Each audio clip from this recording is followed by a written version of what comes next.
Bon dia, nenes i nens. Vídeo, com sempre, breu, curt i ras.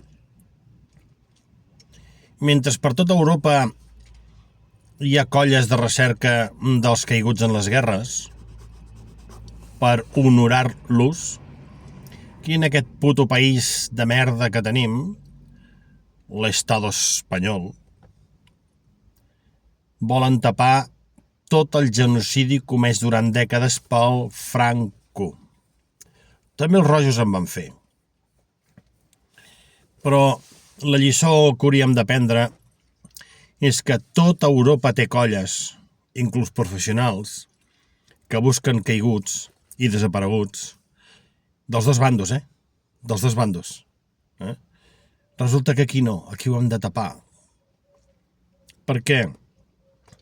Perquè potser descobriríem que les cunetes d'aquest estat estan plenes de cadàvers i desapareguts.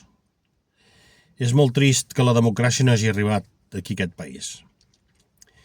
I la reflexió és, no ha arribat també per culpa dels polítics catalans, perquè sempre han donat suport a la política del règim del 78. És a dir, estem votant perquè el polític català ajudi a conservar l'estat sorgit del 78. És un règim, no és un estat, Sí? Aviam si anem aprenent d'una vegada, i és el que us dic des de fa 3 anys cap aquí. No aneu a votar, perquè mentre aneu a votar esteu blanquejant el règim sortit de l'any 78. Ho teniu clar, això? Ho teniu clar? No serveix de res d'anar a votar, perquè el vot se'n va on volen ells. Aviam si d'una puta vegada ho enteneu, collons. Visca Catalunya lliure!